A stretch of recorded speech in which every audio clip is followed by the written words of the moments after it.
प्यारे बच्चों, अस्सलाम वालेकुम।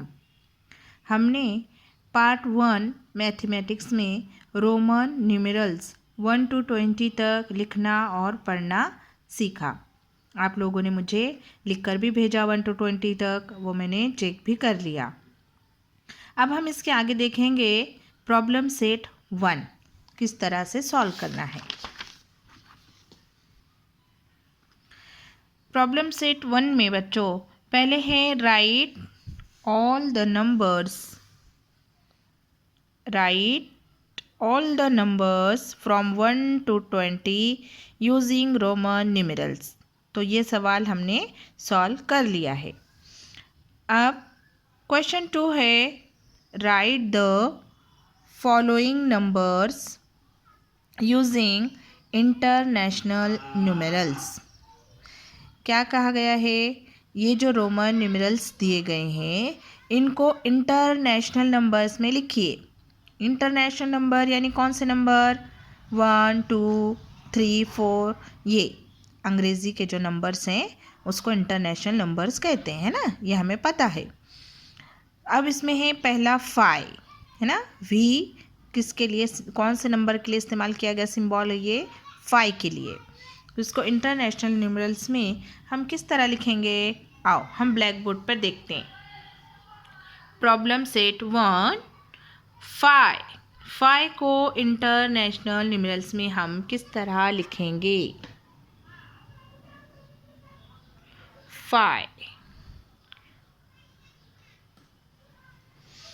उसके बाद है 6 7 है ना, 5 के आगे 2 टाइम्स आई आया है। 5 की वैल्यू में आई की वैल्यू 1 ऐड होगी, तो 1 1 कितनी टाइम्स हुआ यहाँ पर, 2 टाइम्स। 5 + 2 7, यानी ये है 7। उसके बाद x कौन से नंबर के लिए इस्तेमाल किया गया सिंबल है 10। इंटरनेशनल नंबर में उसको लिखते हैं इस तरह से 10। उसके बाद 10 + 3 13,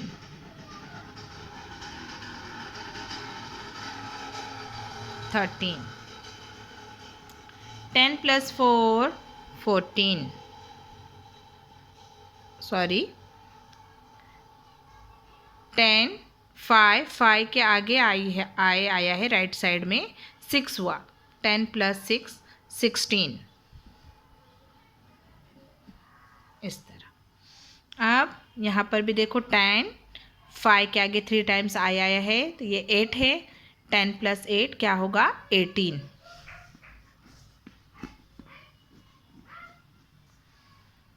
ठीक है। इस तरह आप अपनी कॉपी में करेंगे। अब क्वेश्चन नंबर 3 है fill in the empty boxes. Empty box यानी कौन सा बॉक्स जो खाली है, उसको क्या करना है, आपको फिल करना है। जैसे ऊपर दिया गया है नंबर्स और नीचे है रोमन न्यूमेरल्स।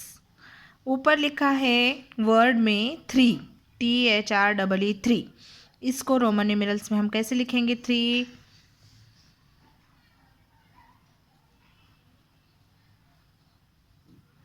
है ना 3।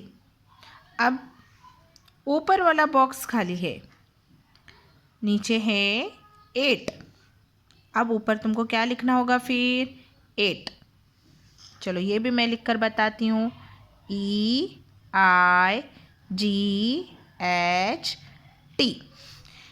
8। अब 6, नीचे वाला बॉक्स खाली है, यानी रोमन न्यूमेरल्स में आपको यहाँ 6 लिखना है। इसी तरह 12, तो आपको ऊपर लिखना है 12। अब ऊपर दिया है 15 और नीचे का बॉक्स खाली है, तो आप यहाँ लिखोगे 15।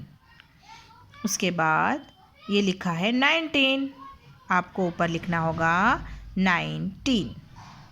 आएगा ना इस तरह करते, ठीक है। Question number 4 right the numbers using Roman numerals. अब नंबर्स दिए हुए हैं, इंटरनेशनल नंबर्स हैं और आपको बॉक्स में उसका रोमन न्यूमेरल्स लिखना है। एक 9, कैसे लिखेंगे फिर हम 9? एक्स के पीछे लेफ्ट साइड में आई बनेगा, है ना, ये हो गया 9। अब आगे है 2, 17, 4, 11, 18। इसी तरह आप बॉक्स बनाकर बुक में भी करेंगे और इसको अपने कॉपी पर भी प्रैक्टिस करेंगे।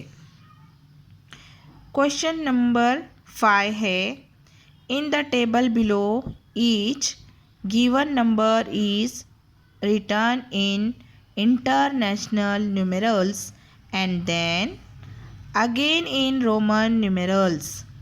If it is written correctly in Roman numerals, put tick in the box under it. If not, put wrong cross and correct it. अब देखो, ऊपर इंटरनेशनल नंबर न्यूमेरल्स दिए हुए हैं और नीचे हैं रोमन न्यूमेरल्स। अब आपको देखना है, जो इंटरनेशनल नंबर है 4 और नीचे रोमन न्यूमेरल्स में लिखा है 4 टाइम आई, तो क्या 4 को रोमन न्यूमेरल्स में हम इसी तरह लिखेंगे? ये करेक्ट है या रॉन्ग है, राइट है या रॉन्ग है ना? तो ये रॉन्ग है। क्यों? क्योंकि सेम सिंबल को हम 3 टाइम से ज़्यादा यूज़ नहीं करते रोमन न्यूमेरल्स में, तो 4 इस तरह नहीं लिखा जाता है, इसलिए ये क्या है, रॉन्ग है। तो इसके नीचे वाले बॉक्स में यहाँ पर हम लिखेंगे रॉन्ग। ठीक है। अब 6 और नीचे रोमन न्यूमेरल्स में भी लिखा है 6, ये करेक्ट है, तो हम यहाँ बॉक्स में बनाएंगे करेक्ट का साइन। ऊपर 8 है, तो नीचे देखो 8 कैसे लिखा है, एक्स के लेफ्ट साइड में 2 टाइम्स आई बना है, तो क्या ये सही है? आई का सिंबल एक्स के या वी के लेफ्ट साइड में एक ही बार लिखा जाएगा, यहाँ 2 टाइम्स लिखा है, तो ये रॉन्ग है ना, रॉन्ग। अब 16, अब ये 10 वी के राइट साइड में आए हैं, इसलिए ये 6 बराबर है 16, 10 + 6 16 करेक्ट है। 15 को क्या वी को 3 टाइम्स लिखते हैं, सही है? रॉन्ग, ऐसा नहीं लिखा जाएगा। एक 10 है और उसके आगे 5 लिखा जाएगा, 10 + 5 15, है ना। ये मैंने पूरा करके बताया। अब आप लोग भी अपनी बुक्स में इसको करेंगे समझकर, है ना, और फिर इसके आगे का मैं नेक्स्ट पीरियड में आपको लूँगी। अल्लाह हाफिज़।